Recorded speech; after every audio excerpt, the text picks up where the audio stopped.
Magandang araw Pilipinas, ito ulit yung lingkod Mike Paduan. Babalik ulit tayo sa ating tropical weather analysis na yung araw po ng Lunes hanggang Miyerkules, Hunyo 21 hanggang 23, 2021.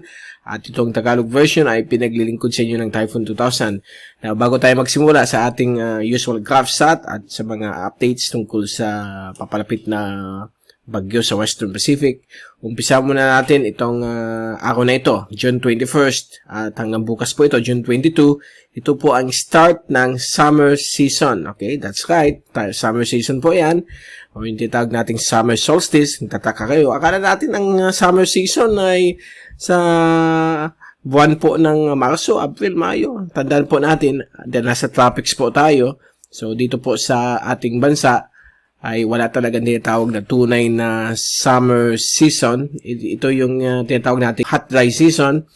At ito po ay simula mga Marso hanggang Mayo, early June. At parang napahiram lang natin sa mga dayuhan itong summer from the Americans, from the Spaniards, nung nag-occupy sila sa atin. Kaya parang nasanay na sa marketing ng mga ekonomiya ng ating bansa ang word na summertime o summer. But actually, ang tunay na summer ay ngayong araw na ito magsimula hanggang September 21. Okay? So, ibig sabihin po niyan ay ang summer solstice ay humahaba po na yun ang daytime, yung liwanag ng haring araw, at it will be 15 hours po ang ating daylight. Okay? Compared sa nighttime. Dahil po ang nighttime naman po mas mahaba pag winter solstice. Na dito po yan. Yan, kita nyo sa animation na 8 hours lang po ang daylight pag panahon ng taglamig o yung winter season o winter solstice, December 21 and 22 po yan. So na yung kabaliktaran, mas mahaba ang daylight at so yun po ang ibig sabihin po ng summer solstice. Wala naman kinalaman po yan sa mga ano mangyayari sa panahon, but mas mahaba lang po ang daytime or daylight. Na mapapansin niyo alas 7 medyo maliwanag pa ng konti o mga 6:45, but tapos yung sunrise maagang maaga, mga 5 o'clock maliwanag na o for 4:45. So ganun po yan pag panahon ng summer time o summer solstice dito po sa tropics at sa northern hemisphere. Okay? At punta na natin ang ating GraphSat. Ito po ang latest ng araw na ito ng Lunes hanggang bukas Martes, at yung nakita po nating forecast na lalakas po yung habagat. Ayan po, naging southwest monsoon na po yan. Naging habagat. Nagbibigay po yan ng mga thunderstorms sa kanluran bahagi po ng central at northern Luzon. Kasama po ang Metro Manila. Kahapon malakas daw yung ulan. At mabuti naman po yan dahil sobrang init po ang nakakanasan natin past few days. So na yun, ang majority ng ating bansa ay maulap lang ang papawirin na may mga kalat-kalat na mga pag-ulan, isolated ones, sa malaking bahagi ng ating bansa. So magiging mas maulan po sa kanluran na bahagi dahil po sa habagat na pinapahikayat po ng frontal system po dito south of Japan. At ito, mas maulan po dito sa may North Philippine Sea. So, mag-ingat po dyan. Bawal po maglayag dahil malalaki ang alon. Dahil po sa hanging habagat. Dito po sa Bicol, medyo cloudy lang po. Wala masyadong may mga isolated rains, but bibihira po.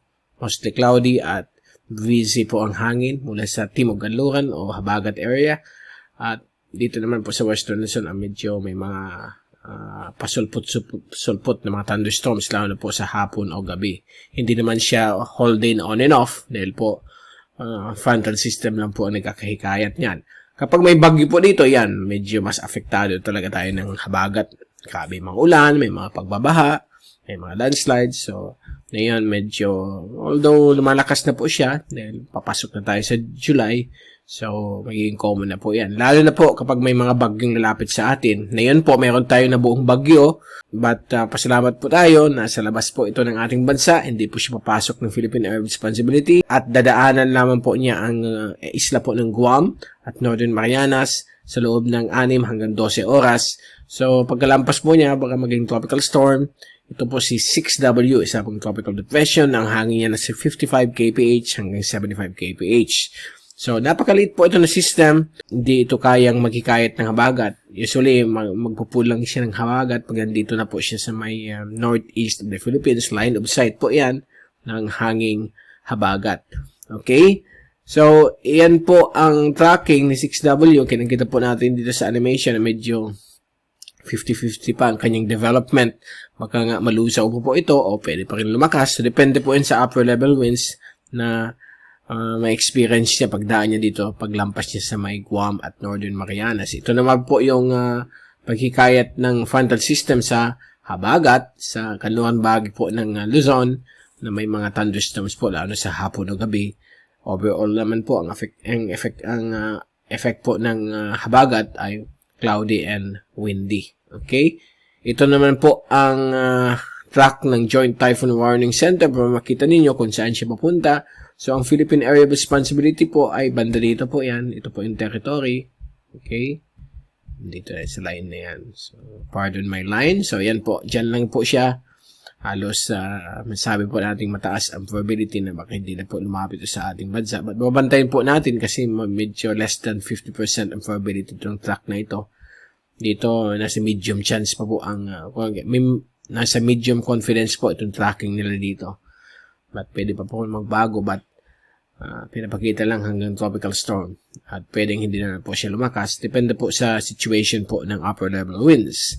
At ito po yung Typhoon Global Models. Same din pinapakita na wala po siyang intention na lalapit po sa ating teritoryo sa Philippine Area of Responsibility.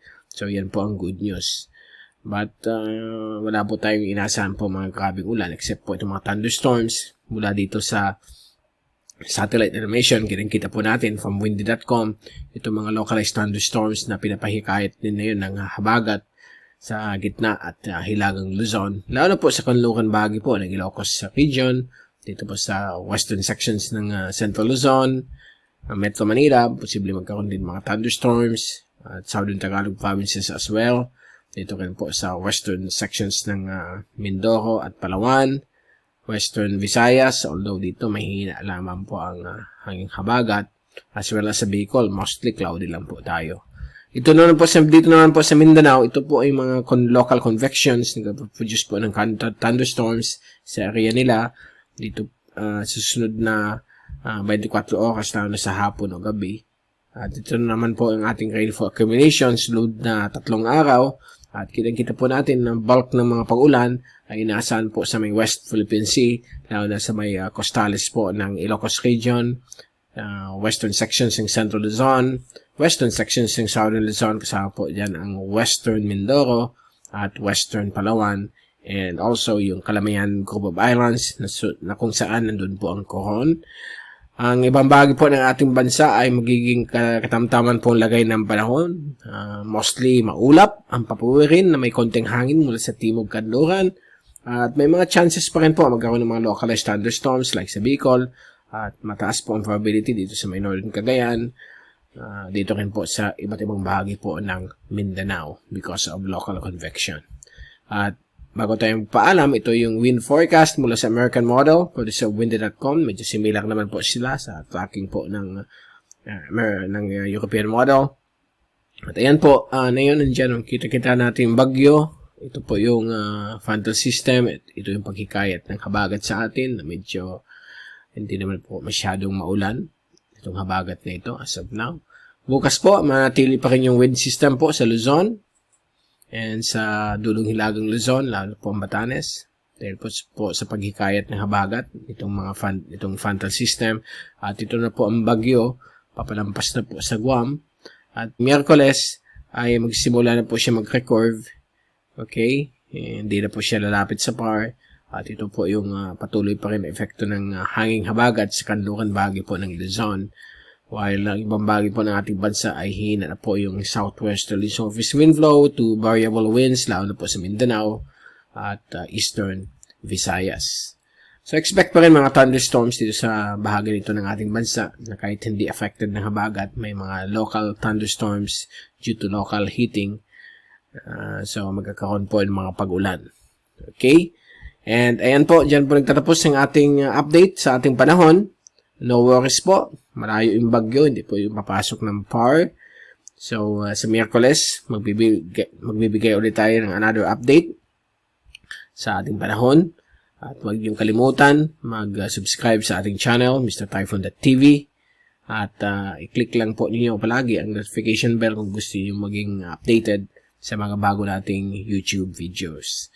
Okay? Mula sa Typhoon 2000, ito si Mike Pado ng papaalam. Mag-ingat po tayong lahat. May hashtag TyphoonWiser, may hashtag WeatherWiser, at maraming salamat po sa pagpanood nyo sa aking channel.